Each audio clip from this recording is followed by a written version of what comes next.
morning, everyone. No. Good morning, everyone. My name is Happy. And in today's video, we'll explore Minecraft's most important item, the redstone. And the first rule is, do not skip any part of this video, or you wouldn't be able to catch up with me. Watch till the end of this video, and you'll be building some of the most important machines in Minecraft, like this door right here, and there's the double piston extender, which retracts the block that you can trap your friend with.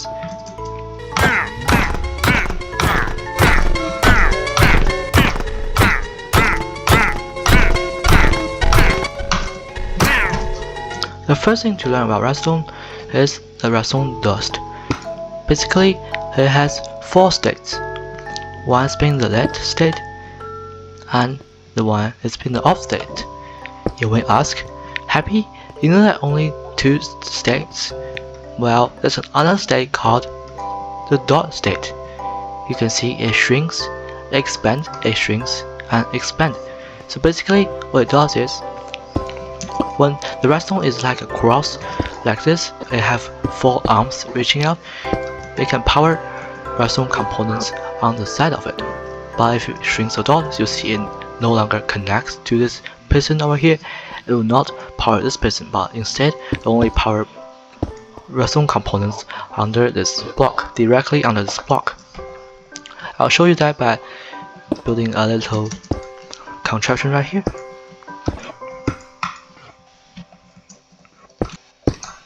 You can see that if I activate this observer, it powers this piston, but if I place pistons on the side of this redstone dust, it will not power it. But if I make this redstone dust into a cross, those pistons also extend. Here's what happens if you place a piston over here, redstone components directly on top of it. If you place a redstone dust here, they can also activate the piston, but as a consequence, it will break the dust. You may ask why this piston is still extending like this. I'll explain it later in the video. For now, we'll just look at some basics of redstone dust and the redstone repeater. Talking about the redstone repeater, there's a few unique features of the redstone repeater. One, you can see there's an arrow pointing at one direction of the way you are looking at. Place at one direction. You have 4 directions: the north, the west, the east, and the south. So it's basically a directional component. You can power it from both sides. You can only power it from one side. So the signal only travels through it from one side to other end. And how to use the redstone repeater is, they have 4 ticks. This is at its normal state, which is 1 tick. 1 tick is time in Minecraft, which is 1 tick. That's 20 ticks in 1 second. You can see that if I set it to 4 ticks, it's 1/5 of the second. Want the redstone repeater to have 4 ticks, it will have a longer delay. So if I place a lot of them, you can see when I open this lever, you can see the redstone signal travels slowly to this piston, and this piston will open after a long time. But if I close those redstone repeaters, you can see that this piston travels very quickly. It will go from one side to other side very quickly, and it's very useful for some components. Like if you have a big explosion somewhere far away, you should have very long delays for TNTs and stuff that you don't want to be close to. Another feature about repeaters is that it doesn't power things underneath it. So if I have a lever right here, you can see this repeater is lit, but this piston is not extending. Only redstone dust powers things below it. There's a lot of other features about the repeater that make this item very special and very unique. So first, we got the locking repeater. Power this repeater from here. You can see this repeater is being locked. Now, any signal can't travel through this repeater or into this repeater. But if we lock this repeater at the right moment, it will keep the signal on and will not turn off even if we break power source. We can generate a one-take pulse by building a contraption like this. So basically what happens here is that when we turn on the lever, these two redstone dots get powered and these two repeaters get powered. So this repeater sends a signal to this block over here, and this block will stay powered, and when we close the lever, this repeater will unlock itself and it will send a brief signal through this block into this repeater and into this piston over here. And this contraption is very useful for one-take pulse. However, I did not design this. If you can find the person who designed this in the comment, please list him in the comment so I can credit him. But that's for now, and you'll be looking into other redstone components like the observer and the pistons. Let's see the piston first. There's two types of pistons. One is a sticky piston and one is a normal piston. The difference between them is that this one has those green things on it, which made it special because it can stick onto blocks. I'll show you by activating this lever, and you can see that pistons push the block the same, but when I close the lever, only this piston takes its block back.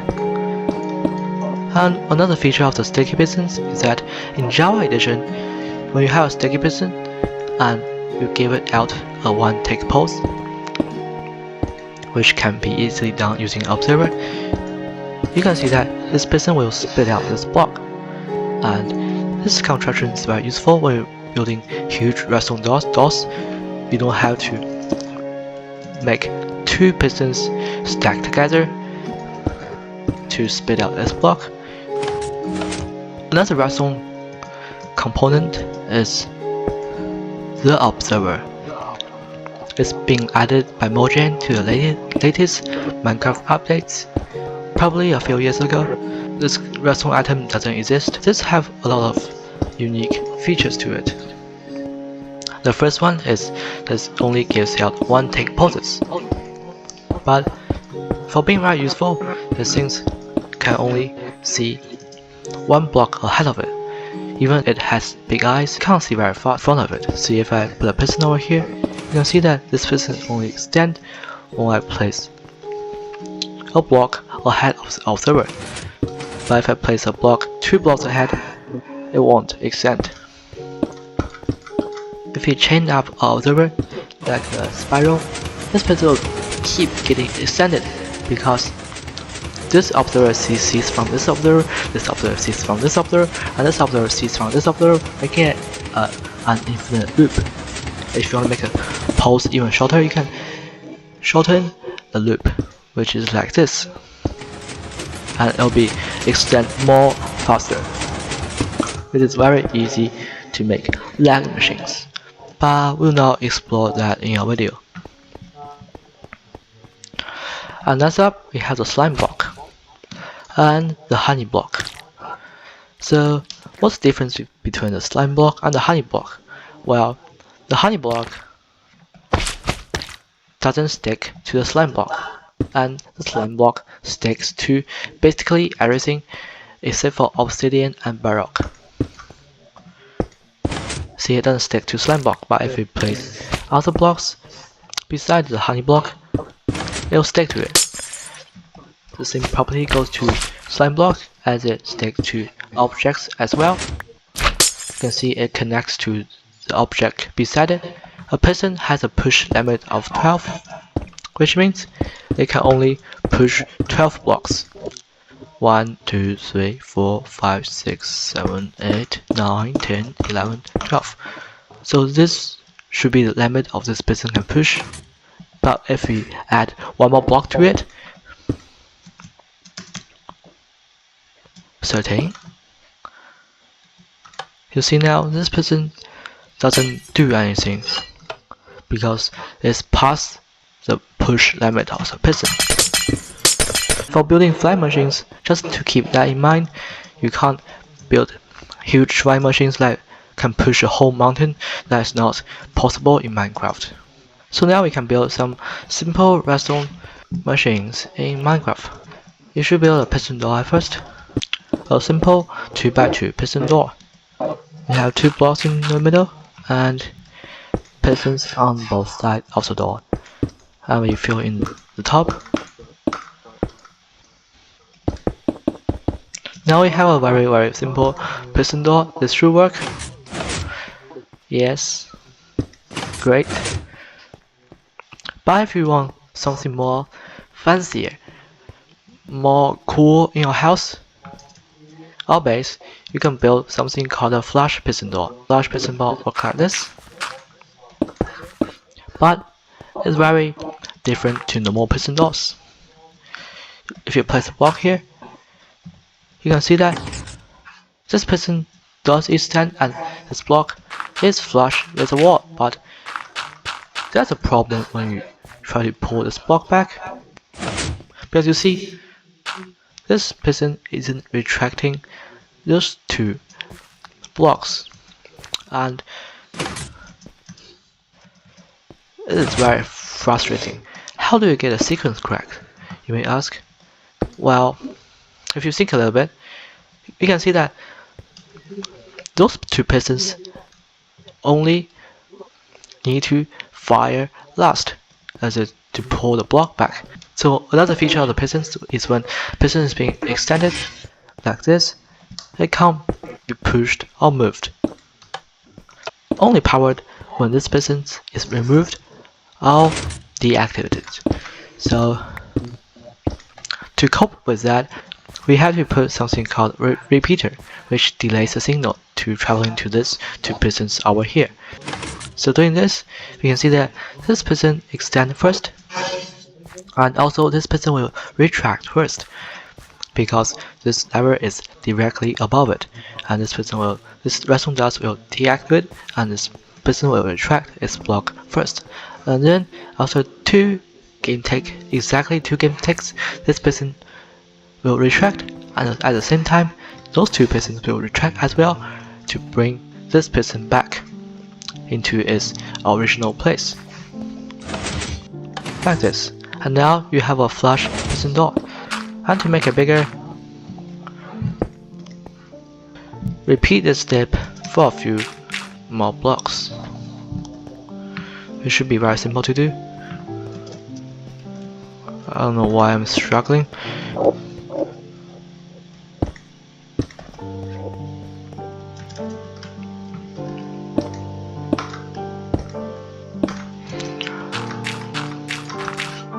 Like this, and you just connect the top few blocks. Very simple, very easy. And you just put 2 more redstone dust, put 2 repeaters, and 2 more redstone dust as well. And this should make our door work. How nice is that?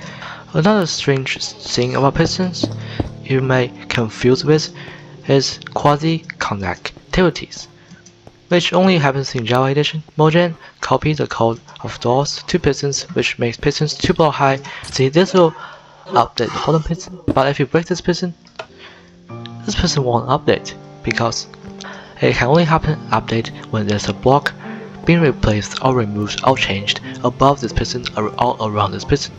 See, if I place the block, and now it goes back, and if I flex the lever again, this piston will extend again. So this is called a butted piston, double piston extender, which looks like this.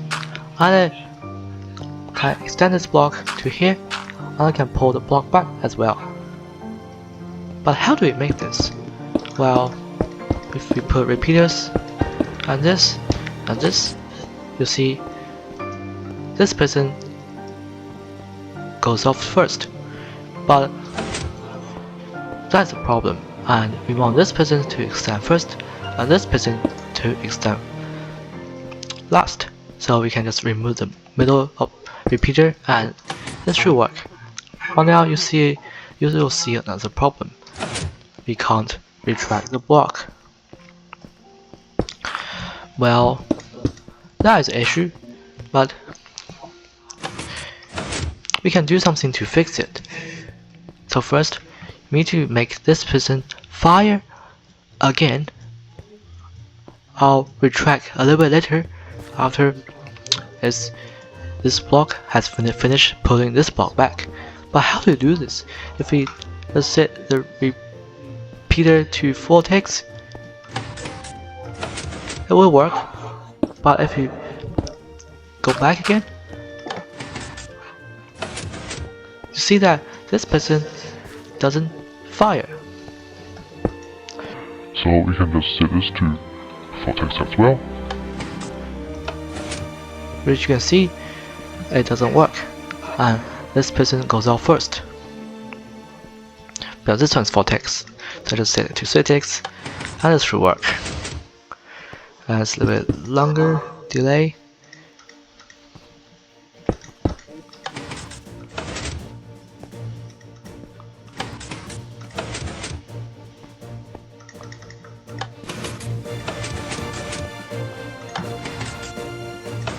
And it works now. But for triple piston extenders, it's a little bit more complex. So you got 3 pistons, and we also want to pull this block back. So first we want this piston to extend, pushing all the 3 pistons ahead of it. So first this piston get moved to here, which we place a repeater here, and we want this piston to push this piston to here, which is a distance of 3 blocks between the last and the first repeater. And we see now they are extended. Now we need to bring everything back again. So you see this one doesn't really work, and we need to make this piston go back again, because when this piston is being pulled by the first piston, it doesn't have enough distance to grab this piston over here, which you can obviously see is too far away to grab. So how do we do it? We need this piston to extend after this piston is extended, so we need to set the delay of this a little bit longer and see if it works. And it works. But now we need to fire this piston again.